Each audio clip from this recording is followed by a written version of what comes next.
Welcome back to the channel. Today, we're going to pan sear a steak. We also have some vegetables that we harvested from the garden this fall. We're going to cook up some carrots and a sweet potato. So stay tuned and we'll get into it. All right, let's preheat our oven to 375. Next, we're going to grab a sheet of tin foil and we're going to poke a bunch of holes in our sweet potato. That way the steam can escape from it while it's cooking. Otherwise it'll possibly crack or explode in the oven while it's cooking. We don't want that. We don't want more of a mess than what we're already going to make here. Let's wrap that thing up nice and tight. And make sure you definitely put it on a tray because they will leak a little bit. Alright, let's throw that thing in the oven here.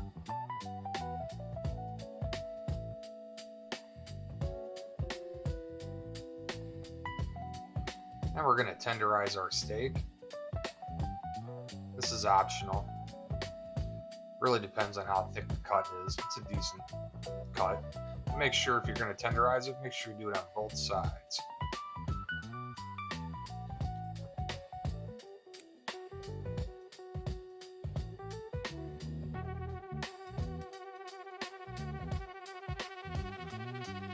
Now if you have one of these, this is a Thermapen. This thing reads pretty quick, within a second or so. Really handy when cooking steaks if you want to make sure you get the right temperature internal. They're great for potatoes as well. I mainly have it for brisket. You can see it kind of leaked a little bit. Not too bad. Alright, now we're going to season our steak. Make sure you hit it good with some pepper and salt. Definitely make sure that you get both sides. This steak was pulled out in advance, that way it can come up to room temperature before we seasoned it. It's going to sit for maybe 5 minutes at the most before we throw it in the pan.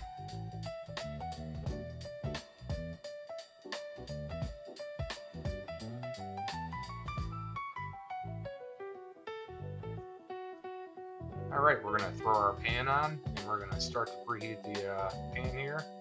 You can see once it gets hot enough, you throw a little bit of water on it and it'll bead like that. That's how you know the pan's ready.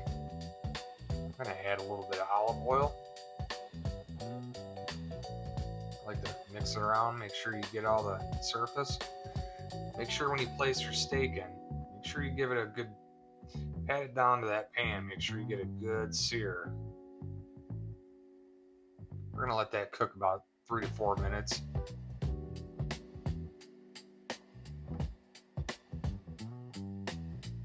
And then you can see there it was just stuck for a second.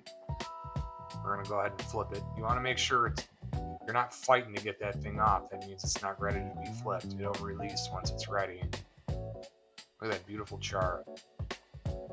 Not char, but sear. We're going to throw in a couple tablespoons of butter. And we're just going to kind of baste this thing with some butter here. This is not a method I do often, but it definitely makes a tasty steak. I prefer to cook outside, but where I'm at right now when I filmed this video, it was in the single digits outside Fahrenheit. I love to grill, but I'm not grilling in that weather. Believe me, I can't wait to again. I don't usually cook inside too often.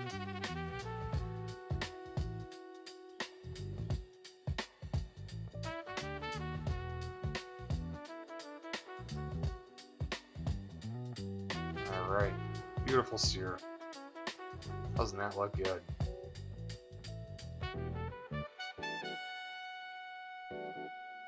Alright, we're going to go ahead and remove our steak.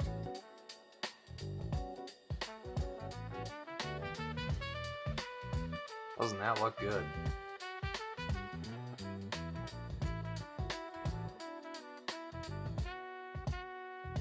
Nice and juicy looking. And here's our tender sweet carrots that we harvested last fall. We blanched those and then froze them. So we're going to go ahead and throw that in our double boiler and let that steam. In the meantime, Let's check out this steak. Oh, perfect. Looks like a good medium rare. That's how I prefer my steak.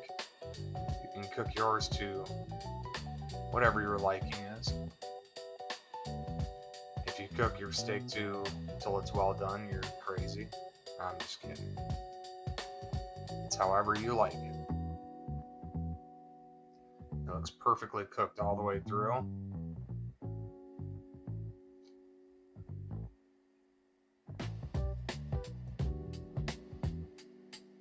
I did let this steak rest for about 5 to 10 minutes before I cut into it. You want to make sure you do that.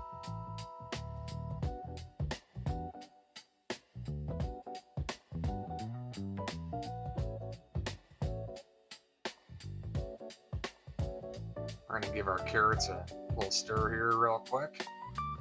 They're almost done.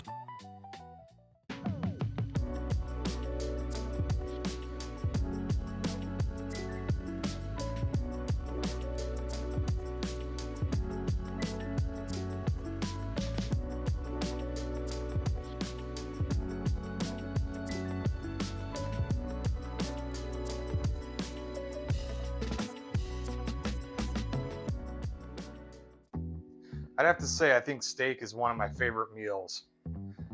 I prefer ribeye. This is a New York strip. It was $10. The ribeyes were like 20, so I figured, why not? It's probably the third time in my life I've ever bought a New York strip, but I know there's filet people out there. I love filet as well. It's so tender, but I do prefer the marbling that you get from a ribeye. I mean, nothing beats homegrown carrots and sweet potato. Let's dig in and give it a try here. And again, all we put on it was salt and pepper. Salt and pepper with a steak or brisket, in my opinion, that's all you need. Salt and pepper. I've done all kinds of fancy stuff. One thing I will do normally, and maybe you could try this next time, is I'll take my steak and I'll actually put it in a bag, a Ziploc bag, and I'll put Worcestershire sauce in it. And I'll let it sit in that either for at least a few hours or overnight. And then the next day I'll pat it dry, you know, when I take it out to let it come up to room temp. And then I'll hit it with salt and pepper, and that's really good too. I've also smoked them lightly on my Weber, and then cooked them. You know, so that's also another great flavor.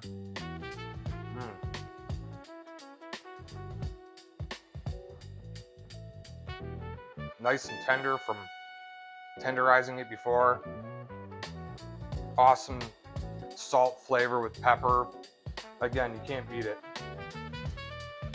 Came out great. Now, for the sweet potato, I love putting honey and salt on it. That's it. No butter, no nothing. Just honey and salt. It is absolutely amazing. Just as I expected it to turn out. And then our carrots. We usually just do a fall harvest because they tend to be sweeter. And these are the tender sweets, as you saw earlier. These are really good. Absolutely love them. Nice and tender. Very tasty, sweet. Carrots are so good. Absolutely delicious. Thanks for stopping by today. Hope you enjoyed the video. Drop a comment below. Let me know what kind of steak you prefer to cook. What's your preferred cooking method? What kind of sides do you like? Make sure you hit the like button and subscribe, and we'll see you in the next one.